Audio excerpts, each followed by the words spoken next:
আসসালামু আলাইকুম দর্শক, আমি রবিউল ইসলাম। শীতের সকাল চলে আসলাম পেঁয়াজের জমিতে।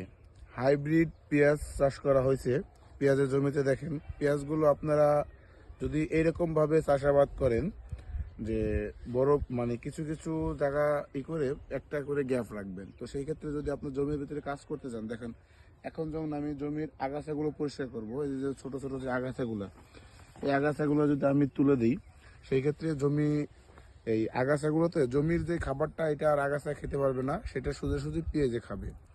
তো সেই ক্ষেত্রে আপনারা এই পেঁয়াজটা খুবই সেনসিটিভ একটা ফসল, আপনারা হয়তো জেনে থাকবেন। তো সেই ক্ষেত্রে পেঁয়াজে কিন্তু খুবই পরিচর্যা করতে হয়, খুবই নিখুঁতভাবে।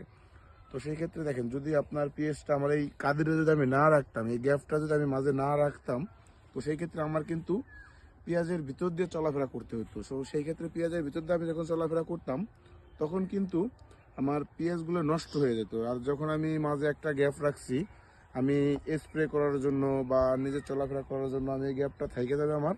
তো সেই ক্ষেত্রে আমি তখন এইখান দিয়ে ঢুকবো, আমার এই সাইড স্প্রে আমার পুরো হয়ে যাবে। আবার যখন আমি এখান দিয়ে দেবো, আমার এই সাইড পুরো স্প্রে হয়ে যাবে। এর পরবর্তীতে আমি আবার একটা গ্যাপ রাখছি, যে এখান থেকে আবার এই সাইডটা স্প্রে দেওয়া হয়ে যাবে। তো সেই ক্ষেত্রে আপনারা যখন পেঁয়াজ চাষাবাদ করবেন, এরকম একটা গ্যাপ করে রেখে যদি পেঁয়াজ চাষাবাদ করেন, আপনারা লাভবান হবেন ইনশাল্লাহ।